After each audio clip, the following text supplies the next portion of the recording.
Hello, আমি আরিক রায়। আজ আমরা স্থির তড়িতের খুবই গুরুত্বপূর্ণ একটি অংশ তড়িৎ ক্ষেত্র এবং সেই সঙ্গে তড়িৎ প্রাবল্য সম্পর্কে বিস্তারিত আলোচনা করার চেষ্টা করব। তো তড়িৎ ক্ষেত্রটা আসলে কি?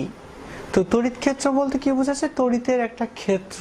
আসলে বিষয়টাকে এভাবে বলা যায় যে কোনো একটা চার্জ, সেই চার্জের চারিদিকে যে অঞ্চলব্যাপী তার প্রভাব বজায় থাকে, অর্থাৎ ওই অঞ্চলের মধ্যে অন্য কোনো একটা চার্জকে নিয়ে আসলে সেটি আকর্ষণ অথবা বিকর্ষণ বল লাভ করে, সেটাকেই বলা হচ্ছে তড়িৎ ক্ষেত্র।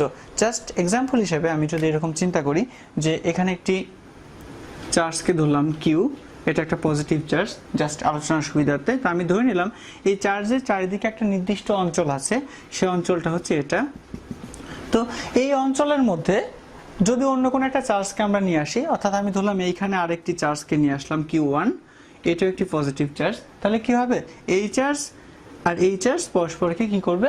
বিকর্ষণ করবে। অথবা যদি আমি এখানে আরেকটি চার্জকে নিয়ে আসি মাইনাস, তাহলে কি হবে? এই চার্জ আর এই চার্জ পরস্পরকে আকর্ষণ করবে। অর্থাৎ তড়িৎ ক্ষেত্র বলতে বোঝাচ্ছে কোন একটা চার্জিত বস্তু চারিদিকে একটা এলাকা থাকবে, সেই এলাকার মধ্যে অন্য কোনো চার্জকে যদি আমরা নিয়ে আসি লাইক Q1 বা Q2, তাহলে কি হবে? সেই চার্জটি ওই চার্জ কর্তৃক একটা আকর্ষণ বা বিকর্ষণ বল লাভ করবে। অর্থাৎ তড়িৎ ক্ষেত্র বলতে একটা নির্দিষ্ট এলাকাকে বোঝাচ্ছে, যে এলাকায় কোন একটা চার্জিত বস্তুর প্রভাব বজায় থাকে। জাস্ট লাইক এক্সাম্পল হিসেবে আমি যদি একটু এভাবে বলি যে আমরা জাস্ট একটু এইভাবে চিন্তা করি যে কোন একটা পলিটিক্যাল লিডার, একজন এলাকার একটা এমপি, তো কি হচ্ছে? ওই এলাকার বা ওই আসনের কোন একটা সংসদ সদস্য যিনি, তার কথা মতো কিন্তু ওই এলাকার সব লোক চলে, অর্থাৎ তার কথা শুনতে কিন্তু সবাই বাধ্য।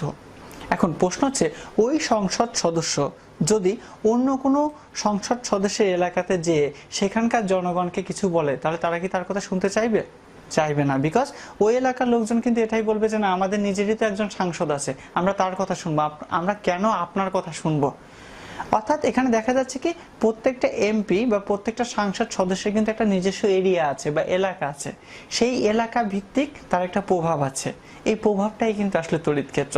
আবার এই যে আমরা অনেক সময় এরকম বলি না যে অনেক এলাকার স্থান ভিত্তিক কিছু মাস্তান আছে, গুন্ডা আছে, তাদেরও কিন্তু একটা দেখা যাচ্ছে অমুক এলাকায় অমুক গুন্ডা বা অমুক মাস্তানের খুব প্রভাব, তমুক এলাকায় তমুক গুন্ডার খুব প্রভাব। এটাও কিন্তু আসলে তড়িৎ ক্ষেত্রে একটা উদাহরণ। বা অনেক সময় দেখা যাচ্ছে আমরা কি হয়, অনেক সময় দেখা যাচ্ছে যে স্থানীয় প্রভাবটাকে আমরা একটু দেখানোর চেষ্টা করি। লাইক দেখা যাচ্ছে যে আমি হঠাৎ করে রাজশাহীতে গেলাম, সেখানে যে কারোর সঙ্গে একটা ঝামেলা বা একটা ঝগড়ার সম্মুখীন হলাম, তা আমি কথায় কথায় তাকে বলে ফেললাম তুমি আমার শহরে আসো, তারপর তোমার দেখায় দেবো। আমি কিন্তু রাজশাহীতে তাকে কিছু করছি না, আমি জাস্ট কি করছি, আমি তাকে একটা থ্রেট দিচ্ছি তুমি আমার এলাকাতে আসো। অর্থাৎ আমার এলাকায় আমার তো একটা প্রভাব আছে, সেই জায়গাতে তখন সে যখন আসবে তখন তাকে হয়তো আমি একটা বকা দিব বা মার দিব। এই যে আমরা প্রায় যে কাজগুলো করে থাকি, অর্থাৎ নিজস্ব এলাকা ভিত্তিক যে প্রভাবটা আমরা দেখাই, সেই প্রভাবটাই কিন্তু একটা চার্জের ক্ষেত্রে অ্যাকচুয়ালি তড়িৎ ক্ষেত্র হিসেবে বিবেচিত হয়। তো আমরা আশা করছি যে তড়িৎ ক্ষেত্র বিষয়টা আসলে কি সেটা আমরা বুঝতে পেরেছি। এখন প্রশ্ন আসছে যে এই যে তড়িৎ ক্ষেত্রের প্রাবল্য, সেটা আসলে কি? এই প্রাবল্য জিনিসটাকে আমরা আসলে কিভাবে বলতে পারি? তো জাস্ট তড়িৎ প্রাবল্যের বিষয়টা হচ্ছে এরকম, আমি ধরলাম এখানে একটা চার্জ আছে, আমি চার্জটা পজিটিভ না নেগেটিভ কিছুই বললাম না। তো আমি আগে থেকেই যেহেতু আমরা তড়িৎ ক্ষেত্র নিয়ে আলোচনা করেছি, তো আমি বললাম যে এই চার্জের চারদিকে একটা এলাকা আছে বা অঞ্চল আছে, অর্থাৎ এই চার্জের তড়িৎ ক্ষেত্রটা আছে এই বৃত্তাকার অংশটা। তো আমি একটা তড়িৎ বা একটা চার্জ একটা চার্জ, এখানে একটা পজিটিভ একক চার্জ, ইউনিট চার্জ, একটা চার্জ, সেটা কি ছিল? এই চার্জ থেকে অসীম দূরত্বে অবস্থান করছিল। তো আমি এখানে কি করলাম? এই চার্জটাকে এই অসীম দূরত্ব থেকে টেনে নিয়ে এই তড়িৎ ক্ষেত্রের ভিতরে নিয়ে আসলাম। তাহলে কি হবে? যথারীতি তড়িৎ ক্ষেত্রের সংজ্ঞা অনুসারে এই একক আদানটি এই আদান কর্তৃক আকর্ষিত অথবা বিকর্ষিত হবে। তো তাহলে কি হবে? এই একক আদানটা কিন্তু এই আদান কর্তৃক একটি আকর্ষণ অথবা বিকর্ষণ বল লাভ করবে। এই যে আকর্ষণ বা বিকর্ষণ বলটা, এটাকেই কিন্তু আসলে বলা হচ্ছে তড়িৎ ক্ষেত্রের প্রাবল্য। তাহলে তড়িৎ ক্ষেত্রের প্রাবল্যের ডেফিনেশনটা আসলে কি হচ্ছে? সংজ্ঞাটা এভাবে দেওয়া যায় যে অসীম থেকে একক ধনাত্মক আদানকে যদি আমরা তড়িৎ ক্ষেত্রের ভিতরে নিয়ে আসি, কোন একটা চার্জিত বস্তু তড়িৎ ক্ষেত্রের ভিতরে নিয়ে আসি, তাহলে ওই চার্জিত বস্তু কর্তৃক ওই একক আদান যে আকর্ষণ বা বিকর্ষণ বল লাভ করে, সেটাকেই বলা হচ্ছে তড়িৎ ক্ষেত্রের প্রাবল্য। তাহলে যদি আমরা তড়িৎ ক্ষেত্রের প্রাবল্যটাকে বা তড়িৎ প্রাবল্যটাকে যদি একটু ম্যাথমেটিক্যালি রিপ্রেজেন্ট করি, তাহলে আমরা বলতে পারি তড়িৎ প্রাবল্য ই ইজ ইকুয়াল টু, যেহেতু আমরা এখানে একটা একক আধানকে নিয়ে এসেছি, এফ বাই কিউ নট, অর্থাৎ এই একক আধানটা যেটা কিউ নট, সেটা এই জায়গায় যেই আমাদের তড়িৎ ক্ষেত্রের ভিতরে চলে আসলো, সে একটা আকর্ষণ বা বিকর্ষণ বল লাভ করলো যেটা এফ। তাহলে আমরা বলতে পারি তড়িৎ ক্ষেত্র প্রাবল্য বা তড়িৎ প্রাবল্য is equal to F by q naught. এখন প্রশ্ন আছে তাহলে তড়িৎ প্রাবল্যের এককটা কি হবে? খুব সিম্পল, আমরা সবাই জানি বলের একক নিউটন, আর এখানে আমরা সবাই জানি চার্জের একক হচ্ছে কুলম। সুতরাং তড়িৎ প্রাবল্যের এককটা হবে নিউটন পার কুলম।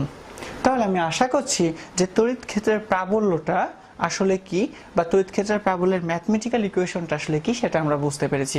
এখন প্রশ্ন হচ্ছে যে তড়িৎ প্রাবল্যের সমীকরণ কি আসলে এটাই, নাকি এটাকেও আরেকটু ইলিভেটেড বা সিম্পলিফিকেশন করা যেতে পারে? হ্যাঁ, অবশ্যই এটা করা যেতে পারে। সেক্ষেত্রে আমরা যে কাজটা করব, আমি ধরে নিব যে এই যে আমার চার্জটা যখন এই কিউ চার্জের তড়িৎ ক্ষেত্রের ভিতরে আসলো, তখন আমি ধরলাম এই দুইটা চার্জের মধ্যবর্তী ক্রিয়াশীল, মানে এই চার্জটা যখন এই দূরত্বের মধ্যে চলে আসলো, তখন আমি ধরলাম অসীম থেকে যখন এখানে চলে আসলো, তখন ধরে নিলাম এই দুইটা চার্জের মধ্যবর্তী দূরত্ব ছিল আমার ডি। তো আমরা সবাই ইতিমধ্যে কুলম্বের সূত্র জেনেছি। তো কুলম্বের সূত্রের ক্ষেত্রে যদি আমি এরকম একটু চিন্তা করি যে একটা আধান কিউ আর একটা আধান কিউ নট, এই দুইটা আধান পরস্পর ডি দূরত্ব অবস্থান করছে, তাহলে তাদের মধ্যে ক্রিয়াশীল আকর্ষণ বা বিকর্ষণ বলের মানের একটা সূত্র আমাদের সবারই জানা, যেটা হচ্ছে F is equal to 1/4 epsilon naught k. এটাকে আসলে বলছে তড়িৎ মাধ্যমাঙ্ক, অর্থাৎ আমরা তো বুঝতে পারছি না যে এই দুইটা চার্জ আসলে কোন মাধ্যমে অবস্থান করছে, সেই ক্ষেত্রে 1/4 এপসাইলন নট কে। দেন দুইটা চার্জ অর্থাৎ কিউ নট, একটা চার্জ কিউ এবং একটা চার্জ কিউ নট বাই কত ডি স্কোয়ার। তাহলে এটাই কিন্তু আমাদের আসলে কি হবে, দুইটা চার্জ অর্থাৎ কিউ এবং কিউ নটের মধ্যে ক্রিয়াশীল কুলম্বের বল। এখন প্রশ্ন হচ্ছে এই যে এফ এর মানটা আমরা পেলাম, এই এফ এর মানটাকে যদি আমি এখানে একটু বসিয়ে দিই, তাহলে আমরা লিখতে পারি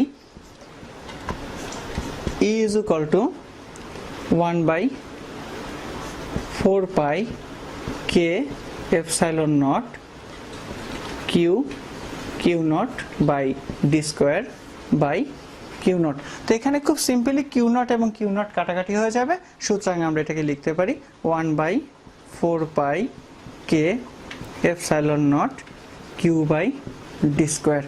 তাহলে তড়িৎ প্রাবল্য E এর ফাইনাল ইকুয়েশনটা যেটা দাঁড়াচ্ছে সেটা হচ্ছে E is equal to 1/4 k epsilon naught q by কত d square।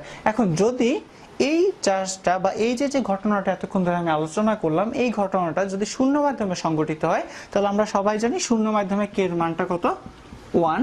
তাহলে আমি এখানে এটাকে যদি শূন্য মাধ্যম ধরি, তাহলে এখানে k এর মানটাকে 1 ধরে এটাকে ফাইনালি লিখতে পারি 1/4 epsilon naught q by D square. তবে অনেক বইয়ে ডি স্কোয়ারটাকে আর এর কনভার্ট করে আর স্কোয়ার বলা হয়েছে, যার মানে একই। তো আমি আশা করছি যে দুইটা চার্জ যখন আমরা একটা তড়িৎ ক্ষেত্রের ভিতরে অসীম থেকে একটা একক ধনাত্মক আধানকে নিয়ে আসবো, তখন তাদের মধ্যে ক্রিয়াশীল যে আকর্ষণ বা বিকর্ষণ বলটা, যেটাকে আমরা অ্যাকচুয়ালি তড়িৎ প্রাবল্য দিয়ে ইন্ডিকেট করেছি, সেটা কিভাবে নির্ণয় করতে হয় সেটা আমরা খুব সহজে করতে পারবো। তাই আমি আশা করছি যে তড়িৎ ক্ষেত্র তথা তড়িৎ ক্ষেত্রের সাহায্যে কিভাবে তড়িৎ প্রাবল্যের ধারণাটা পাওয়া যায় সেটা আমরা বুঝতে পেরেছি।